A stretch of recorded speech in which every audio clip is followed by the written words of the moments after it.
Hoy comenzamos el capítulo 11 de Lucas, así que vaya conmigo al capítulo 11 de Lucas y vamos a dar lectura a los primeros 13 versículos. Y lo más probable es que gran parte de esto que va a escuchar lo ha oído muchas veces, quizás lo ha repetido muchas veces también, y vamos a aprender aquí en estos versos conocidos, pero también que tienen mucha instrucción para nosotros en el día de hoy. Dice así, Lucas 11, del 1 al verso 13. Aconteció que estaba Jesús orando en un lugar y cuando terminó, uno de sus discípulos le dijo: Señor, enséñanos a orar, como también Juan enseñó a sus discípulos. Y les dijo: cuando oréis, decid: Padre nuestro que estás en los cielos, santificado sea tu nombre, venga tu reino, hágase tu voluntad, como en el cielo, así también en la tierra. El pan nuestro de cada día, dánoslo hoy, y perdónanos nuestros pecados, como también nosotros perdonamos a todos los que nos deben. Y no nos metas en tentación, mas líbranos del mal.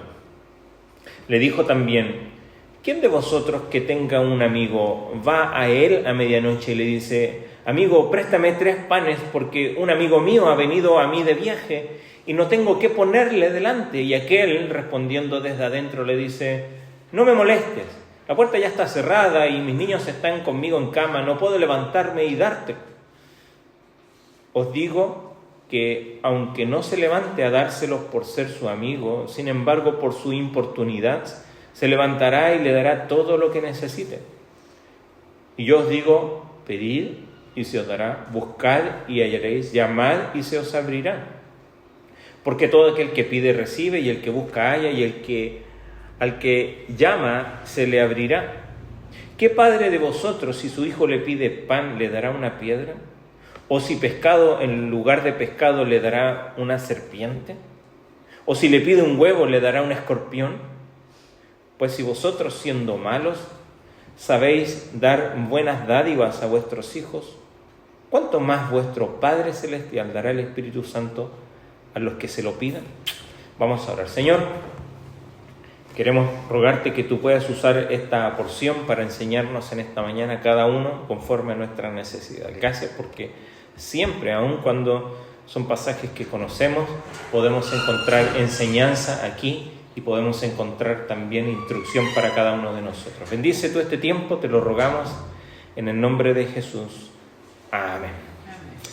Bueno, ¿cómo se llama esta porción que acabamos de leer, que es bastante conocida para nosotros? ¿Cómo se le llama comúnmente? El Padre Nuestro, ¿verdad? Y la mayoría lo conoce. Acá está en Lucas, diferente a lo que está en Mateo, en la ubicación. Aún incluso si tiene otra versión, probablemente la NBI o otra versión como la Nueva Traducción Viviente, que toma de otros manuscritos aún más antiguos, hay porciones que no están allí, pero lo que tenemos acá es de mucha importancia para nosotros. Lucas, recordemos que Lucas, él hace una investigación, ¿no? Él no fue uno de los 12 apóstoles, él fue un gran... fue parte de los compañeros de la vida de Pablo, estuvo muy cerca de Pedro y recibió de primera fuente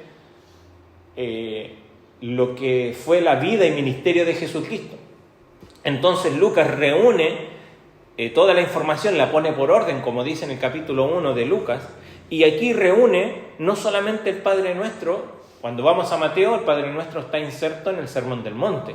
Cuando Jesús está dando el Sermón del Monte, ¿no?, él da la instrucción acerca del Padre Nuestro. Acá Lucas lo pone en otra ocasión, y la ocasión es cuando alguien le pregunta acerca de la oración y le dice que le enseñe a orar como Juan había enseñado a sus discípulos, ¿no? Y reúne acá no solo el Padre Nuestro, sino que también unas parábolas que más bien son hipérbole. Una hipérbole es una exageración, ¿no?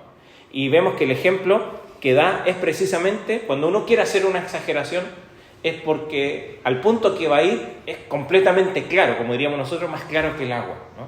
Es para darle fuerza al argumento que se quiere enseñar. Entonces reúne aquí y le da unidad a este asunto de la oración. Probablemente usted tenga un título allí y tenga Jesús y la oración, o Jesús enseña sobre la oración, o incluso Jesús enseña a orar a sus discípulos.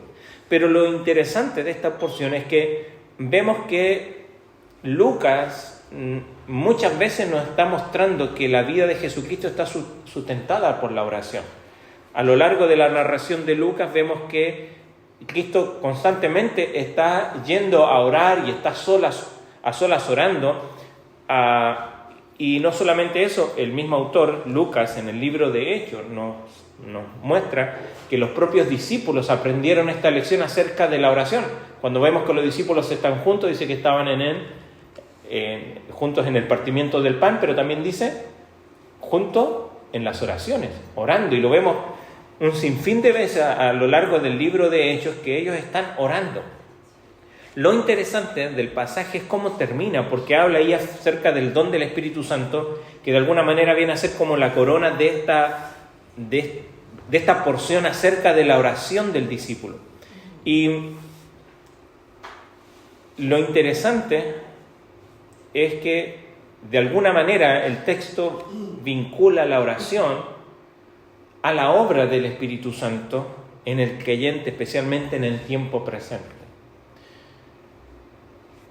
¿En qué sentido? En que el Espíritu Santo obra conjuntamente con la oración. Ya vamos a ver que no se trata de que cuando los hijos o hijas de Dios oran, entonces le estamos poniendo ahí entre la espada y la pared a Dios para que haga algo por medio del Espíritu Santo en nuestra vida, sino que la oración de alguna manera es el resultado de la obra del Espíritu Santo en nuestra vida, y ese, podríamos decir, es un pedal de la bicicleta. Pero la oración también en nuestra vida es lo que nos acerca y afina nuestra sintonía con la persona, porque debemos recordar que es una persona de la Trinidad, es Dios mismo, y afina esa sintonía con nuestro Dios.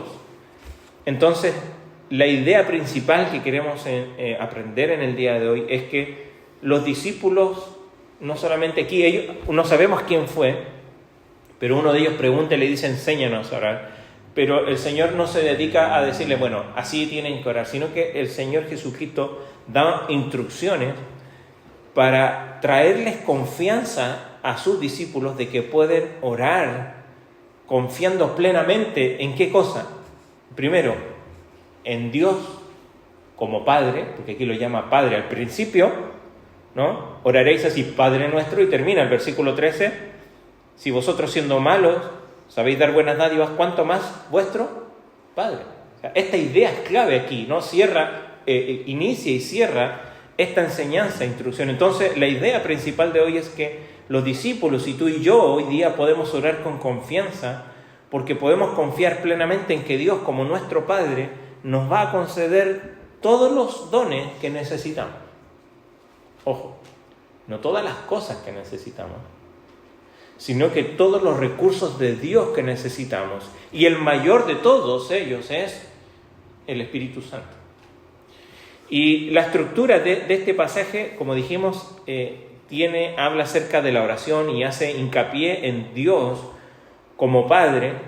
Vemos acá la petición del pan, que quizás representa las necesidades más básicas de la vida, ¿no? Y que aparece aquí en el Padre, en la oración, pero también aparece en las dos hipérboles, en las dos parábolas que aparecen allí, ¿no? Viene alguien a pedir pan a un vecino, después dice si un hijo le pide a un padre pan, no le va a dar una piedra. Esa idea del pan aparece en las tres porciones, los tres párrafos que tenemos acá, y es de especial atención. Después de esta invocación al Padre, la oración tiene dos peticiones en tercera persona que están relacionadas con Dios, que tiene que ver con el nombre, con que el nombre de Dios sea honrado, y ya lo vamos a ver eso, y con que su reino se realice. Y luego tres peticiones en segunda persona relacionadas con las necesidades de los discípulos para vivir una vida fiel mientras estamos aquí en este mundo. Entonces, esta oración termina complementándose con esas ilustraciones, como dijimos, exageradas, que van desde lo más pequeño hasta lo más grande y que van con esta exhortación que está en el verso 9 y 10. Y yo os digo, pedid y se os dará, buscad y hallaréis, llamad y se os abrirá, porque todo aquel que pide recibe, el que busca halla y el que llama se le abrirá. Ahora, para entender esa exhortación, es necesario para nosotros ver en qué contexto están dichas estas palabras, porque sin duda ambas parábolas ilustran por qué podemos esperar que Dios responda a la oración, ¿no? Y de alguna manera esta porción nos ilustra el por qué podemos confiar en Dios, que Él va a responder nuestra oración. Vemos el ejemplo de un vecino ahí, gruñón, con sueño, y que responde a una petición urgente en un momento inoportuno. ¿Cuánto más Dios, ¿no? Vemos ahí un padre que a la raza pecadora, aún siendo malo, le da a su hijo lo que pide y lo que necesita. ¿Cuánto más nuestro Padre a sus hijos lo que necesitan? Entonces, la exhortación a la oración del Señor está enmarcada en este contexto donde podemos confiar en Dios de que Él va a responder nuestra oración. Y si ha venido aquí con motivos de oración a Dios, no solamente vamos a salir de aquí con confianza, sino que quizás examinando también qué y cómo estamos orando a Dios y qué es lo que estamos esperando de Dios también en su respuesta. Ahora vamos verso a verso, porque el verso 1 vemos que la ocasión es que Jesús está orando, ¿no? Luego, nuevamente Lucas nos muestra que Jesús está orando, ¿no? Y que eso es parte esencial y nos deja claro que aún Jesús, el Hijo de Dios, necesita la dirección y la guía del Padre. ¿Cuánto más nosotros, verdad? Entonces nos muestra que Jesús no es alguien que va allí simplemente sanando a otros como lo haría un mago, sino que Él necesita del poder que viene de Dios. Lo vimos en la tentación, ¿se acuerdan? Dice que fue llevado en el Espíritu Santo. O sea, el Espíritu Santo afirmando su vida, su corazón, todo su ser, para enfrentar la tentación. Y luego cuando viene de allí, sale a hacer su ministerio y nuevamente nos viene a decir, en el poder del Espíritu Santo sale a hacer estas cosas. ¿Cuánto más necesitamos nosotros entender que debemos depender del poder de Dios para nuestra vida diaria? Ahora, la pregunta es interesante porque quizás nos preguntamos, ¿acaso los discípulos no sabían orar? Porque uno de ellos, no sabemos quién, le dice, enséñanos a orar. La pregunta es, ¿no sabían orar los discípulos? Lo interesante es que dice, enséñanos a orar como Juan enseñó a sus discípulos.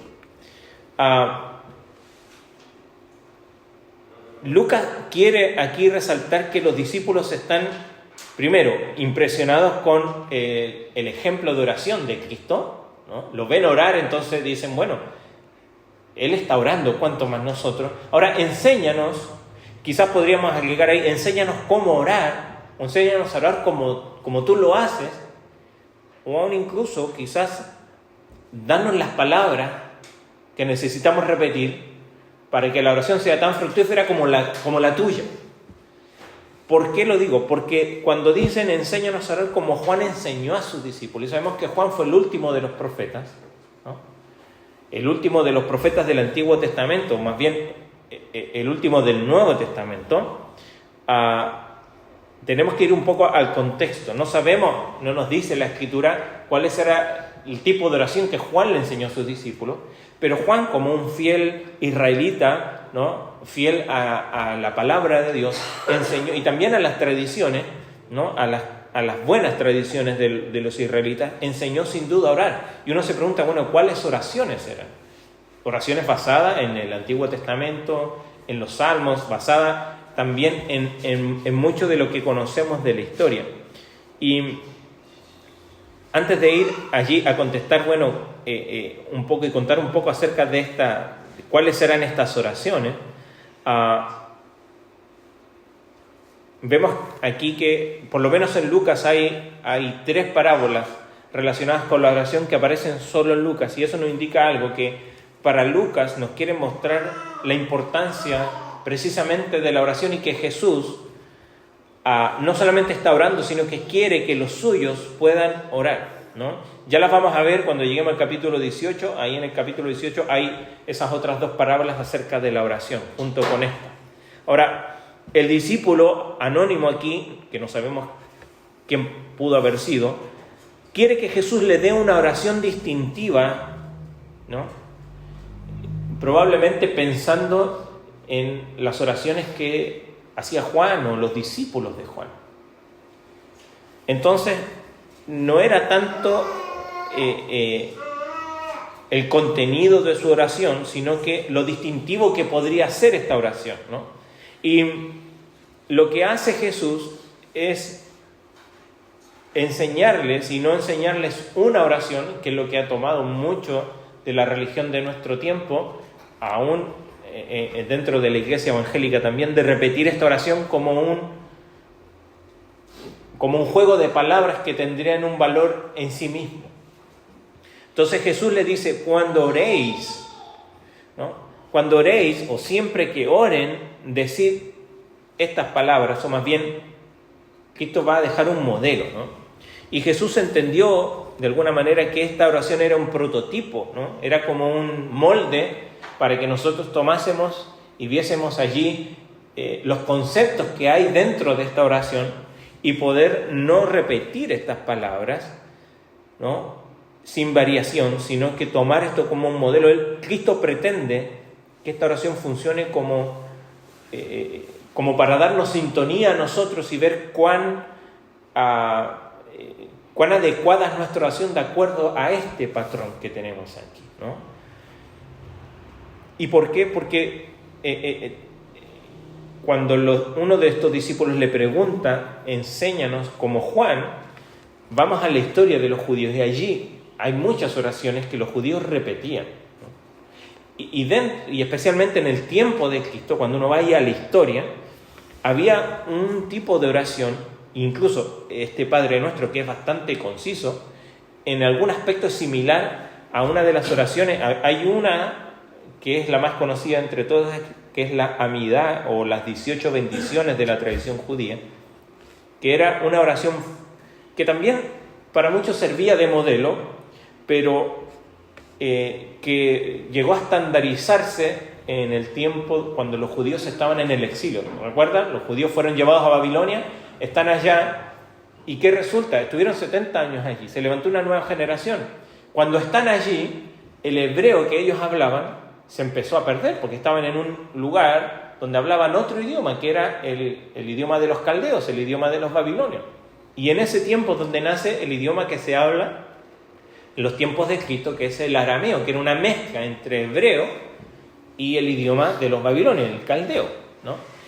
Y los judíos ortodoxos en ese tiempo, ya en el exilio y posteriormente, diagramaron esta plegaria judía, ¿no?, como una necesidad no solamente de que pudieran orar a Dios, sino que aún incluso de forma didáctica de mantener el idioma hebreo antiguo, ¿no? Porque ya se estaba mezclando su idioma y se estaban perdiendo, ya no sabían hablar el hebreo antiguo, entonces se aprendían estas oraciones y estas plegarias como si hace algunos siglos lo veíamos en algunas iglesias, oraban en latín, no sabían lo que decían, pero oraban así, porque era el idioma que se ocupaba antes. Pero estas oraciones que tenían los judíos eran en hebreo y no todos sabían, servía para que siguieran manteniendo viva la lengua, ¿no?, del hebreo antiguo, pero se había transformado, ese era el propósito, pero con los siglos, porque esto estamos hablando del siglo IV antes de Cristo más o menos, con el tiempo pasó a ser como una oración que era repetida y a veces sin entender, y muchos de los discípulos que eran judíos, todos los discípulos eran judíos, sabían estas oraciones. Entonces, ahora sabiendo que Cristo viene y va a establecer su reino, un nuevo reino, dice, bueno, ¿seguimos con esto o nos vas a enseñar ahora otro modelo, otras palabras para orar? Y comparado con estas 18 bendiciones, sin duda el Padre Nuestro es mucho más breve, ¿no? Muchas de estas oraciones exaltaban la grandeza, el poder, la soberanía de Dios. Y lo interesante del contraste con este tipo de oraciones es que el Padre Nuestro viene a ser una oración precisamente comenzando con con este llamado a alguien diciéndole Padre y no Dios del Altísimo y de los ejércitos y todas estas palabras que ocupaban los judíos, que no es que esté mal, ¿no? Pero ahora esta oración nos indica la intimidad que quiere buscar Cristo en sus discípulos cuando oren, ¿no? Que quiere buscar que ellos puedan comprender que ahora su vínculo con Dios ha cambiado. Porque para ellos Dios es el poderoso, el juez, el que está allí para castigar cuando se hace algo mal, y lo conocían de primera mano, pues el pueblo de Israel fue disciplinado no una vez, muchas veces. Pero ahora el vínculo por medio de Cristo con Dios cambia. Porque ahora pueden llamar a Dios, ¿cómo dice allí? Padre. Y no es lo mismo que yo pueda decirle a alguien padre o decirle a alguien juez, ¿verdad? Él sigue siendo juez, pero ahora resulta que ese juez es mi padre, es vuestro padre. Por eso que ahora se dirige a Dios como padre, y esta forma quizás tan sencilla, diferente a estas grandes palabras, ¿no?, que ocupaban precisamente los judíos para invocar el nombre de Dios, ¿no?, quiere hacer precisamente el contraste de Cristo, porque quiere hacer el punto de que cuando hemos de invocar a Dios, hemos de buscarle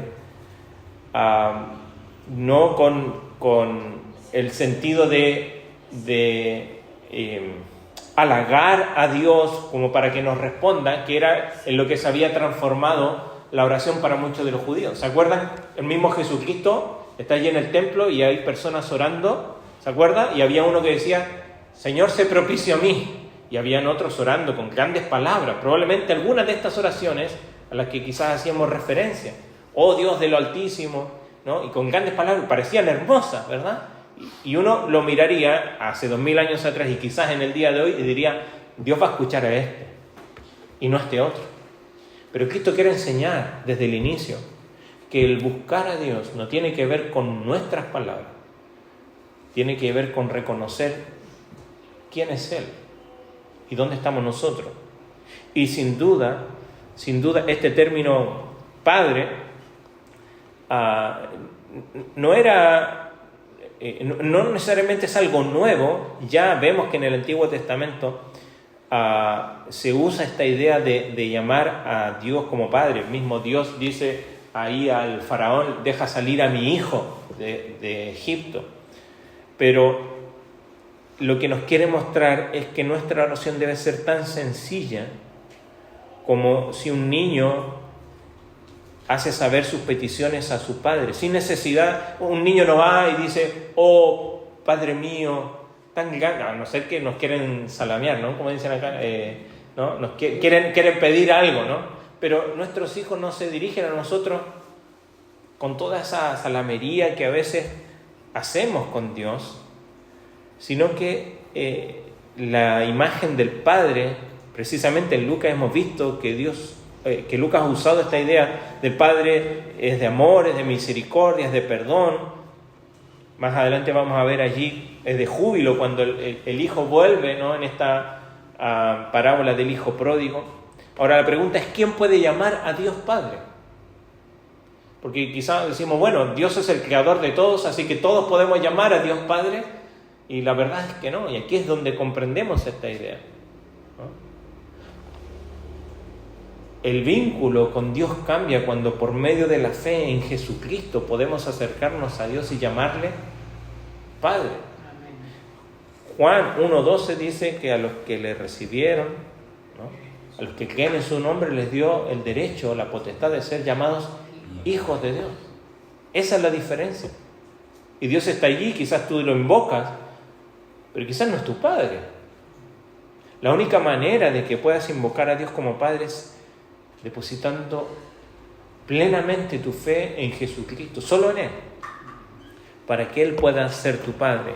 Y no hemos de olvidar que este vínculo con Dios y Él como Padre implica una necesidad mía, ahora como hijo, de obediencia a mi Padre. Entonces, dirigirse a Dios como Padre, como lo hace Jesús, requiere que también nosotros podamos ser fieles hijos de este Padre. Ahora, ¿qué es lo que pide? Dijimos que eran 2 peticiones respecto a Dios y 3 respecto a nosotros. ¿Cuáles son estas 2 peticiones respecto a Dios? Lo primero es: santificado sea tu nombre. ¿Qué significa esta expresión, santificar el nombre de Dios? Esta idea aparece solamente en Levítico, en Isaías y en Ezequiel. Pero lo interesante, y quizás nos preguntamos ahora, es, bueno, ¿quién debe santificar el nombre de Dios? Hay 2 opciones: los hombres o Dios. Ezequiel registra una promesa allí en Ezequiel 36, versos 22 y 23. Si usted lo quiere buscar, yo lo voy a leer. Ezequiel 36, 22 y 23 dice así: y acá hay una promesa de que Dios santificará su propio nombre. Fíjese lo que dice la promesa. Por tanto, dice: di a la casa de Israel, así dice el Señor Dios, no lo hago por vosotros, oh casa de Israel, sino por amor a mi santo nombre, profanado por vosotros entre las naciones a donde habéis llegado. Dice: santificaré mi grande nombre, profanado entre las naciones, profanado también por vosotros entre ellas, y sabrán las naciones que yo soy el Señor, dice el Señor Dios, cuando manifieste mi santidad en vosotros delante de sus ojos. Después en Ezequiel 38 dice la misma idea: mostraré mi grandeza y mi santidad y seré conocido a los ojos de muchas naciones y sabrán que yo soy el Señor. Entonces, por un lado está esta primera petición que puede expresar una súplica a Dios, ¿no?, de que haga realidad lo que solo Dios puede hacer. Y aquí es que actúe en reivindicar su santidad. Cuando dice santificado sea tu nombre, no tiene que ver con que nosotros santificamos el nombre de Dios y le llamamos simplemente santo. Tiene que ver con pedir a Dios que intervenga directamente en este mundo y que haga que este mundo reconozca que Él es el Señor de todo lo creado. Entonces esta petición no es respondida por la respuesta humana de simplemente reverenciar el nombre de Dios, sino que, como dijimos, tiene la idea, como dice ahí Ezequiel 36, de que Dios va a santificar su nombre como resultado de su acción en la historia, en este mundo, que tiene ribetes escatológicos, que tiene que ver con el plan de Dios para la humanidad. Y obviamente esto se va a llevar a cabo, como dice según Ezequiel 36, reuniendo a todas las naciones, limpiando toda impureza e idolatría, dando un nuevo corazón y un nuevo espíritu, creando obediencia al poner el Espíritu de Dios en ellos, restableciéndolos, especialmente Israel dice ahí, a ellos, donde dice: seréis mi pueblo y yo seré vuestro Dios. Entonces, se desprende de esta petición, santificado sea tu nombre, que implica, primero, que Dios restablezca a su pueblo, pero con ello que sea el cumplimiento de esa profecía. Por eso va unida: santificado sea tu nombre, venga tu reino. Es una petición de que Dios obre. Tenemos que entender que estas no son órdenes humanas a Dios, ¿no? Aunque en el original aquí vemos que están en un imperativo, pero son una idea, un juego allí gramatical para rogar de alguna manera a Dios que las poderosas obras de Dios, al santificar su nombre y establecer su reino, realicen su propósito final, y que obviamente eso va a exigir sin duda una respuesta humana adecuada a esto. Pero no son órdenes a Dios, pero sí es una petición: Dios, haz tu obra en medio nuestro. Por eso va unido a esta idea de venga a tu reino, que es una petición que lo vemos ahí en Zacarías, ¿no? 14:9 dice: y el Señor será rey sobre toda tierra, y en aquel día el Señor será uno solo, y uno solo su nombre, ¿no? El ministerio de Jesucristo revela que el reino de Dios está cerca. ¿Se acuerdan? Cristo viene y comienza a predicar: arrepentidos porque el reino de los cielos se ha acercado. Y sigue predicando eso y nos manda a nosotros a hacer el mismo llamado: arrepentidos porque el reino de Cristo se acerca. ¿Sabe? El ser conscientes de que va a venir un momento donde ya no va a haber oportunidad para el arrepentimiento. Nos debe llevar a nosotros a acudir a Dios, no pidiendo que nos permita hacer a nosotros o llevar adelante nuestro reino, entre comillas, sino que pueda ser el suyo pronto aquí.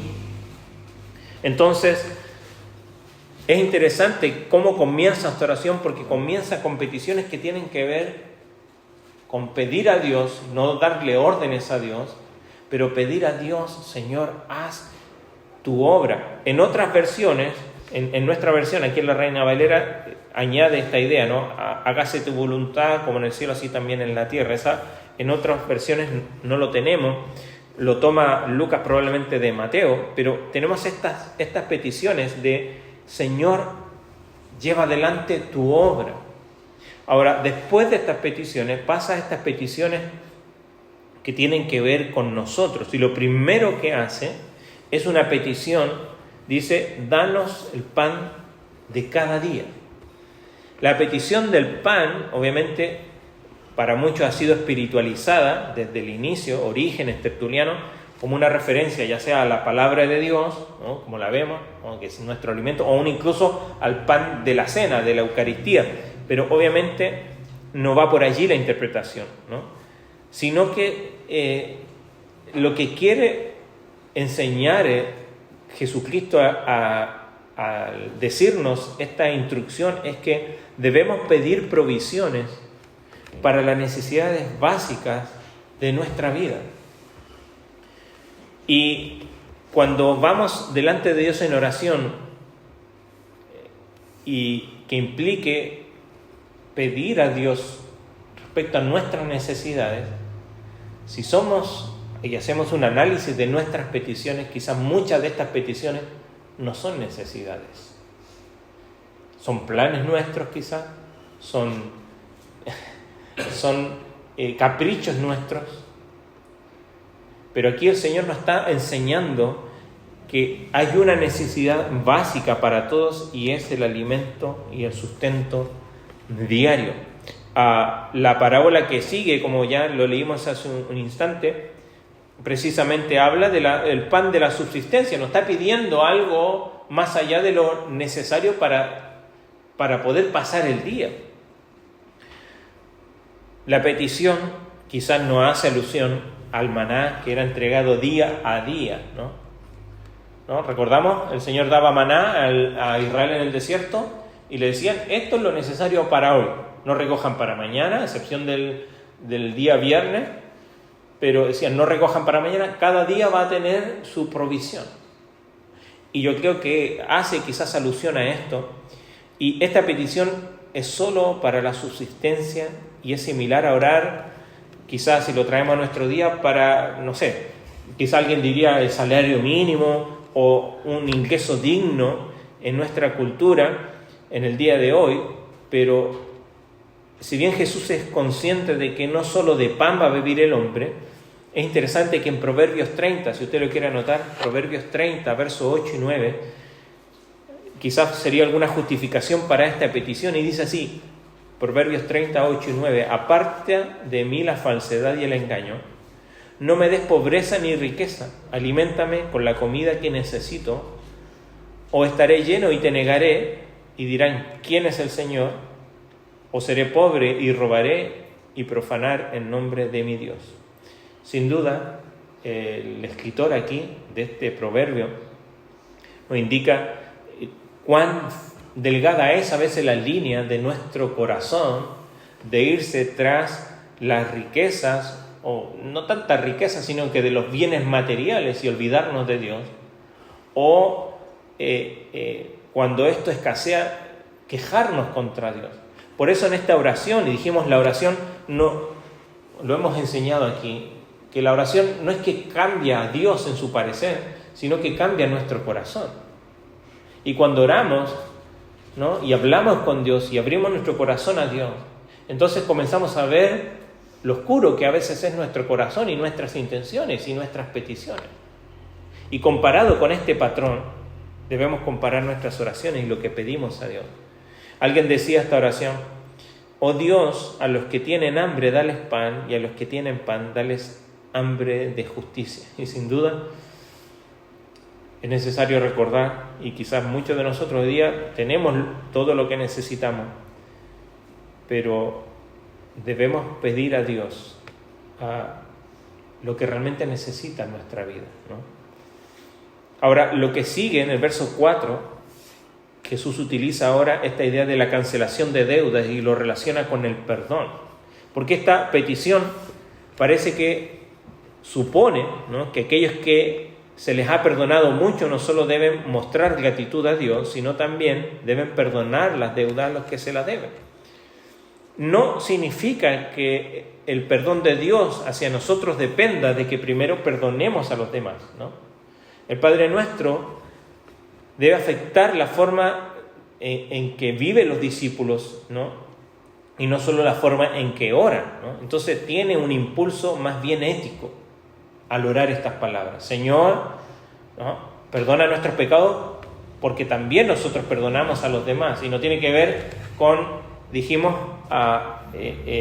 simplemente pensar que si no perdonamos a otros, Dios no nos va a perdonar, sino que tiene un impulso que nos lleva a examinar, en que no debemos recibir de Dios lo que nosotros no estamos dispuestos a dar a los demás. Porque ofendemos a Dios todo el tiempo. Ofendemos a Dios. Pero resulta que muchas veces nuestra actitud a Dios es muy diferente a nuestra actitud hacia los demás. Y no podemos estar pidiendo a Dios, Señor, perdóname, cuando yo no estoy dispuesto a dispensar perdón a aquellos que están a mi alrededor. Y esta oración busca eso, examinar a nosotros mismos y ver nuestro corazón. Esta petición refleja esta idea espiritual que si uno no perdona, no puede recibir perdón, ¿no? Un espíritu perdonador es la mano extendida con la que nos aferramos al perdón de Dios, pero cuando esa mano está cerrada firmemente, ninguna mano cerrada puede recibir algo, ¿verdad? Entonces, ser perdonador no es la base sobre la cual Dios concede perdón, sino la base sobre la cual el hombre puede recibir el perdón. Las peticiones aquí de pan y perdón abren a los discípulos tanto al futuro, en que no deben sentirse agobiados por la ansiedad, por el pan de cada día, pero también mirando al pasado y sacarse esa ansiedad por la carga muchas veces del pasado que tiene que ver con la falta de la práctica del perdón. Y termina estas peticiones con no nos metas en tentación. Y la pregunta aquí es, ¿puede Dios permitir o tentar a alguien? Ya sabemos por Santiago que esto es imposible. Entonces quizás no imaginamos que esto pueda ser una prueba, pero que era lo que estaba leyendo, preguntando a algunos en la semana, y digo, bueno, ¿qué piensas tú? ¿Esto es pedir que Dios no nos meta en una prueba o no nos meta en una tentación? Y algunos quienes pensaban que quizás podría ser una prueba, pero ¿por qué orar? Pero me imaginaba yo, ¿por qué orar para que el reino de Dios irrumpa en nuestro mundo y luego orar para no ser probados por Dios? O sea, si las pruebas son parte integral de la obra de Dios en este mundo, ¿por qué pedir que no hayan pruebas en nuestra vida? Entonces, además de que no aparece ningún artículo allí antes de esta palabra, ¿no? O sea, no se refiere a la prueba, sino que a un artículo allí hablando acerca de la tentación, de una tentación a pecar que podría ocurrir en cualquier momento de la vida. Entonces, el modelo de Jesús es no me pongas a prueba porque no podría ser capaz de resistir. Y esta oración se convierte en el reconocimiento de que somos vulnerables y es probable que sucumbamos a cualquier tentación. Esto, pedirle a Dios, como dice allí, no nos metas en tentación, mas líbranos del mal, es reconocer delante de Dios lo vulnerable que somos frente a la tentación. Porque mucho de nuestra idea del cristianismo es esta idea de triunfalismo. Somos victoriosos, sin duda tenemos victoria, pero ¿tenemos victoria sobre qué? Sobre el pecado, sobre la muerte. Ya no hay condenación para nosotros, pero resulta, y nos dice Primera de Juan, que si alguno no tiene pecado, dice que no tiene pecado, es mentiroso. Porque estamos una y otra vez sumidos a la tentación del pecado todo el tiempo. Por eso necesitamos delante de Dios reconocer nuestra debilidad. Mire, el mismo Pablo ora, ¿no?, a Dios, y el Señor le dice y le reconoce, ¿no?, que su debilidad es necesaria.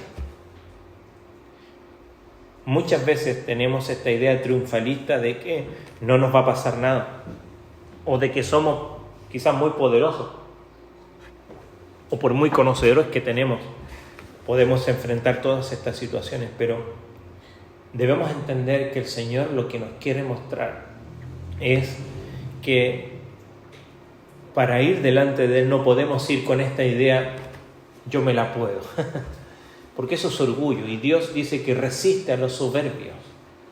Lo dice 2 veces en el Nuevo Testamento y citando el Antiguo.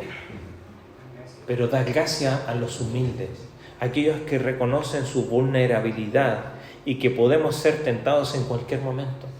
Entonces no te desanimes cuando estés en tentación. Es parte de nuestra naturaleza. Lo que debe ser es confiar en Dios, que Él te puede librar de allí. Lo estudiamos hace unos días, los miércoles, que Dios no nos va a dejar ser tentados más de lo que podemos resistir. Pero junto con la tentación va a dar, siempre hay lugar para salir de la tentación. A Timoteo, Pablo le dice, ¿sabes qué? Huye. No hay que racionalizar en la tentación, no hay que ponerse a argumentar en la tentación. En la tentación es necesario salir de allí. Señor, enséñanos a orar, es la petición de uno de los discípulos, y el Señor les enseña.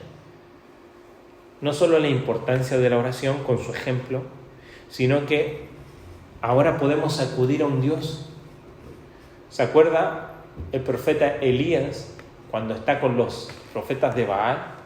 Porque era la idea que tenía en la antigüedad. Vamos a gritarle a Dios para que nos escuche.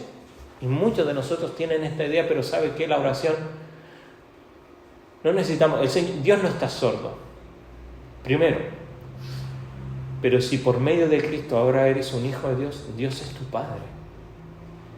Nos va a quedar para la semana que viene ver las segundas partes, pero aquí quiero detenerme en meditar en ciertas cosas. Los discípulos le piden a Jesús que les enseñe a orar, y aparte de la oración modelo que sirve como un esquema para la oración, Dios nos da instrucciones sobre cómo orar. Pero su respuesta se centra en la gracia de Dios, a quien se dirige la oración. ¿Y a quién se dirige la oración? Cuando oréis, decid Padre. Padre, saber que Dios es nuestro Padre, saber que cómo es Dios de misericordioso, y debería dar forma la manera en cómo nosotros oramos. A veces nuestra oración es tan impersonal y le estamos orando a las personas para que nos escuchen nuestra oración tan elocuente, ¿verdad? O con palabras tan espirituales. O incluso para nosotros mismos, cuando estamos en nuestra intimidad, o quizás nadie nos escucha, ahora estamos orando ahí solos con Dios, y como que queremos que Dios nos abra la puerta y decimos palabras que parecerían que están cada una de ellas elegidas con pinzas, y sin duda hemos de ser reverentes ante Dios. Pero ahora Cristo lo que hace es decirnos que nuestra forma de ir a Dios, nuestra oración debe estar moldeada por cómo es nuestro vínculo con Dios ahora, por medio de Cristo. Y nuestro vínculo con Dios ahora es un vínculo filial, un vínculo de padre e hijo. Y en su visión de Dios es central que se le llame Padre en la oración. Mire, en el Antiguo Testamento la idea de Padre para Dios aparece 21 veces en el Antiguo Testamento, que es mucho más grande que el Nuevo Testamento. Y en el Nuevo Testamento esta idea aparece 255 veces en el Nuevo Testamento. Claramente hay una diferencia ahora. Los judíos decían, nuestro padre Abraham, su vínculo filial era con su descendencia, o su ascendencia más bien.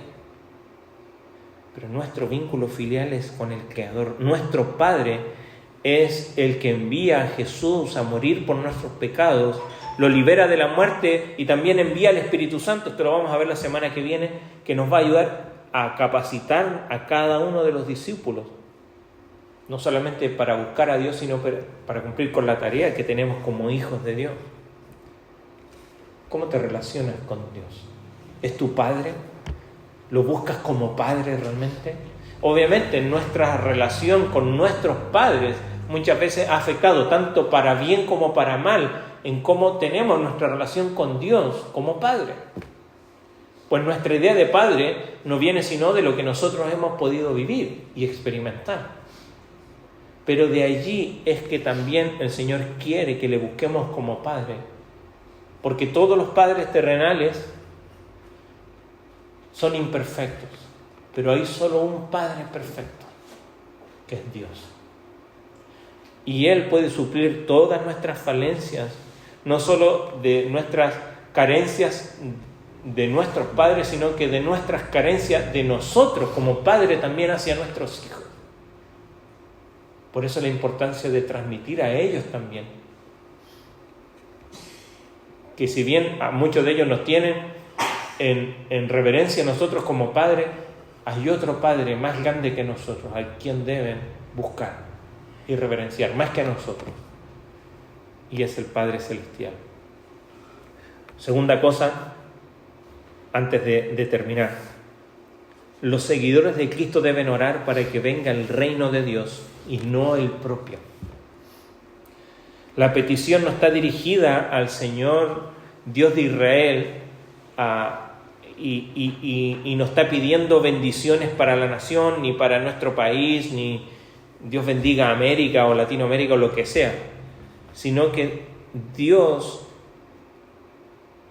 no solo debe reinar en el corazón de los individuos, sino en la historia y en la cultura en la que vivimos.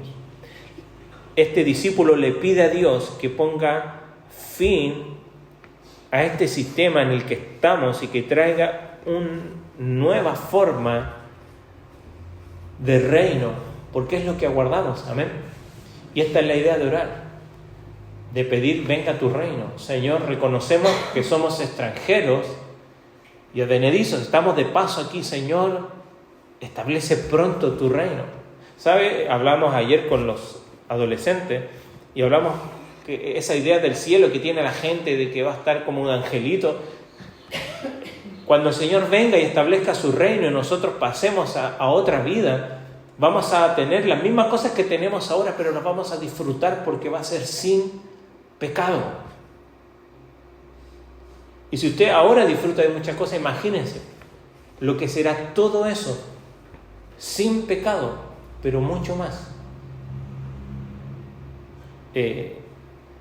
reluciente, pues Cristo estará allí con nosotros para disfrutar de estas cosas y nosotros disfrutar de Él, ¿no?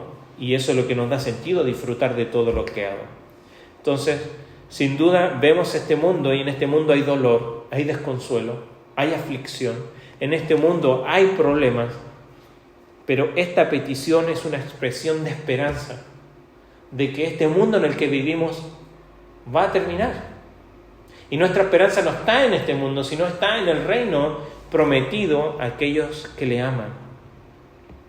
Sin duda, allí es donde debe estar nuestro corazón. Y por último, cuando habla allí del perdón, quiero tomar una cita de C.S. Lewis. Él decía lo siguiente: creemos que Dios nos perdona nuestros pecados, pero también que no lo hará a menos que perdonemos a otras personas sus pecados contra nosotros. No hay duda sobre la segunda parte de esta declaración, dice Luis. Está en el Padre Nuestro, muy enfáticamente expresada por nuestro Señor. Si no perdonas, no serás perdonado. No hay excepciones a esto. Él no dice que debemos perdonar los pecados de otras personas siempre que no sean demasiado terribles o que haya circunstancias atenuantes o algo por el estilo. Debemos perdonarlos a todos, por rencorosos, por mezquinos que puedan ser, por muy a menudo que se repitan. Si no lo hacemos, no se nos perdonará a ninguno de los nuestros. Alguien decía, y esta frase se ha escrito en piedra: errar es humano, pero perdonar es divino. No sé a quién se le atribuye algún papa, creo, de la antigüedad. Pero Jesús entiende que el perdón es tan importante para el que ha sido herido como para el que causó el daño. El perdón evita que uno sea golpeado una y otra vez cuando los recuerdos vuelven a salir. Albergar rencor expone a cada uno de nosotros al peligro de definir nuestras vidas por las heridas del pasado o aún incluso del presente. Alguien escribe lo siguiente: perdonar es liberar a un prisionero, pero perdonar es descubrir que el prisionero has sido tú mientras no has perdonado. El perdón sin duda conduce a un mayor bienestar espiritual, emocional, físico, psicológico, si lo queremos ver, pero también se convierte en un testimonio para este mundo. Y esto es lo que Dios ha hecho en Cristo y lo que Dios espera de aquellos que están en Cristo puedan vivir. ¿Has recibido el perdón de Dios? ¿Amén? Puedes perdonar. Debes perdonar. Si no has recibido el perdón de Dios, entonces es el tiempo de hacerlo. Dios te está llamando, te está diciendo acá: yo quiero ser tu padre, yo puedo ser tu padre. Solamente por Jesucristo puedes tener este vínculo conmigo que cambia la manera de ver y la manera de vivir para cada uno de nosotros. ¿Cómo te relacionas con Dios? No te voy a preguntar cómo es tu vida de oración, cómo son tus oraciones. ¿Cómo te diriges a Dios? ¿Cómo buscas a Dios? ¿Lo buscas para pedir tu reino o su reino? ¿Lo buscas para pedir caprichos o Señor suple la necesidad? ¿Estamos contentos con eso? ¿O nos quejamos de la provisión diaria del Señor para nosotros? ¿Estás pidiendo a Dios que perdones tus pecados? ¿Estás perdonando a los demás? ¿O estás otorgando perdón, así como Cristo, como Dios lo ha hecho en Cristo para nosotros? Efesios nos dice: perdonaos los unos a los otros, así como Cristo os perdonó a vosotros vuestras ofensas. Vamos a terminar la semana que viene con estas parábolas que las vamos a analizar, que nos ilustran ahora con esta exageración acerca de esta petición. Pero que te vayas de aquí con este desafío: ¿cómo estoy dirigiéndome a Dios? ¿Cómo estoy buscando a Dios? Quizás te preguntas, como este mismo discípulo, bueno, ¿cómo debo orar? ¿Está bien lo que estoy haciendo? Como dijimos al inicio, la idea es que puedas acercarte a Dios con confianza. Podemos orar a Dios y confiar plenamente en que Dios primero es nuestro Padre y que nos va a conceder todo lo que necesitamos. Amén. Amén. Pongámonos en pie y oremos.